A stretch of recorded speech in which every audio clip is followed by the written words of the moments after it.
Shalom teman-teman, kembali lagi di 365 hari kabar baik. Kita masuk ke hari tanggal 23 Oktober di hari Kamis ya. Bacaan hari ini dari Injil Lukas 12 ayat 49 sampai 53. Saya bacakan. Aku datang untuk melemparkan api ke bumi, dan betapakah aku harapkan api itu telah menyala.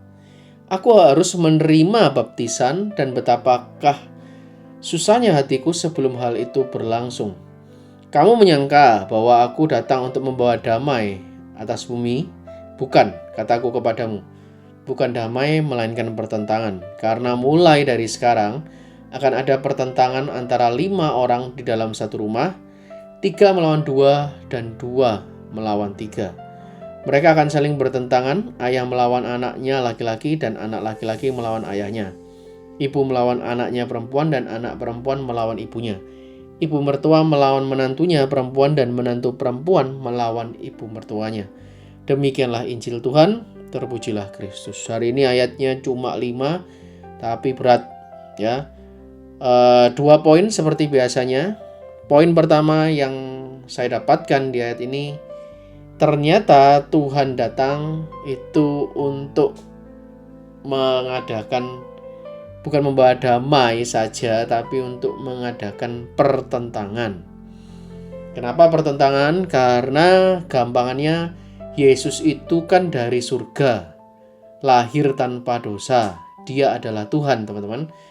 Jadi kalau sesuatu yang suci, maha suci, turun ke dunia, tentunya ini ada sebuah sifat natural yang berbeda. Antara surgawi dan duniawi tentu berbeda. Ya, seperti minyak dengan air itu ya zatnya berbeda juga, teman-teman. Jadi sebenarnya poinnya apa?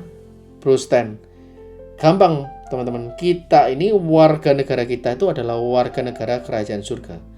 Ketika kita dibaptis, makanya di situ ada kata-kata baptis ya. Betapa susahnya hatinya Tuhan karena dia lagi di dunia, dia ini tapi sebenarnya dari warga kerajaan surga. Harusnya dia yang membaptis, tapi dia ini dibaptis. Jadi pertentangan-pertentangan itu teman-teman yang sedang dialami Tuhan. Dan good news-nya, itu juga yang akan kita alami. Karena kita ini kan warga negara kerajaan surga. Ketika kita udah dibaptis, ternyata habis kita dibaptis, habis kita ikut acara gereja, habis kita misa, habis kita ibadat, apapun itu, tiba-tiba ketika kita mulai doa, papa mama kita, keluarga kita, pasangan kita bahkan mungkin, atau teman kantor kita bilang, sok suci lu bro, sok suci lu sis, kayak gitu ya. Wah tumben nih kok anaknya papa mama berdoa. Gimana teman-teman? Atau teman lama kita, atau bahkan teman kita berbuat dosa dulu, teman nakal kita dulu akan jadi mikir, gua tahu latar belakang lu dulu, gua tahu dulu aku lo ngelakuin hal buruk itu sama-sama kamu. Nah, penghakiman itu teman-teman. Ya namanya kita membawa kerajaan surga, tentu saja akan ada pertentangan selama kita ada di dunia. Ya kalau kita nggak mau ada pertentangan ya berarti kita sudah pulang ke rumah Bapa. Itu poin pertama. Komitmennya adalah tetap setia. Ya kita tahu mungkin perbedaan antara iblis dan Tuhan itu simple teman-teman ya.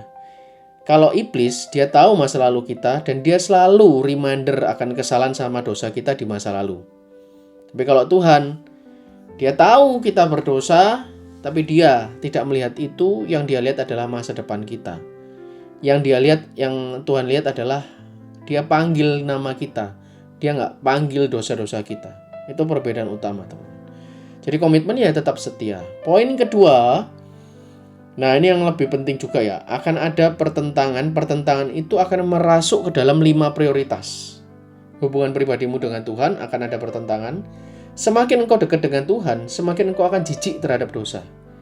Tapi mungkin bisa kita jatuh juga bisa. Beberapa kali jatuh, tapi akan ada pertentangan. Tetap berbuat dosa apa tetap menyembah Tuhan? Nah ini kan, ya pilihlah yang baik ya. Terus yang kedua, pasangan dan keluarga. Ya ini akan ada pertentangan di sini. Bukan berarti kita akan terpecah belah, bukan. Tapi akan ada habit-habit kerajaan surga habit-habit yang Tuhan Yesus ajarkan itu mungkin berbeda dengan habit-habit atau budaya yang ada di dalam keluarga kita. Value-value-nya itu mungkin bisa jadi berbeda.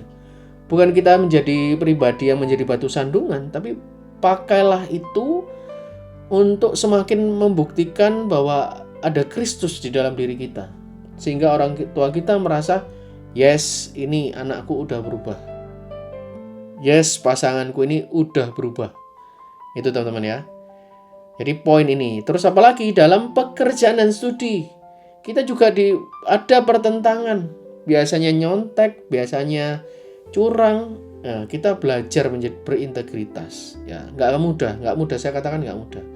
Dalam komunitas pelayanan, ya juga bisa jadi pertentangan. Dalam hobi, apalagi bisa terjadi pertentangan. Nah, komitmennya apa terus? Komitmennya di dalam pertentangan ini, fokusnya Tuhan bukan pada konflik yang terjadi untuk menghancurkan, tapi bagaimana value ini terus diwartakan, terus dihidupi di dalam saat-saat ini, di dalam prioritas kehidupan kita. Nah, komitmennya, berani nggak kita ini menghadapi tantangan itu? Bukan berani itu dalam arti congkak atau kurang ajar sama orang tua, bukan. Tapi dalam arti kita berani nggak merendahkan diri di hadapan mereka, tapi tetap membuktikan. Ya, saya punya banyak cerita dalam 5 prioritas ini. Paling gampang lah di dunia pekerjaan ya. Betapa banyak tim ya, atau saya pribadi waktu memulai segala sesuatu diremehkan, dianggap tidak berguna. Ya, tapi pada suatu titik ketika kita tidak menyerah dengan tantangan ini, ternyata di titik itu pula ya kita berhasil membuktikan bahwa Tuhan itu bekerja lewat 5 prioritas ini tadi untuk mendatangkan kebaikan buat kita semua. So, teman-teman, itu komitmen saya. Gimana komitmennya teman-teman? Saya yakin dan percaya saat ini mungkin teman-teman juga mengalami tantangan.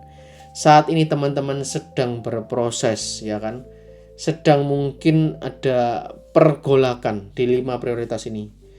Doa saya, teman-teman tetap terus setia dan tetap terus komit, ya, berani terus mewartakan Injil dan menghidupi Injil itu.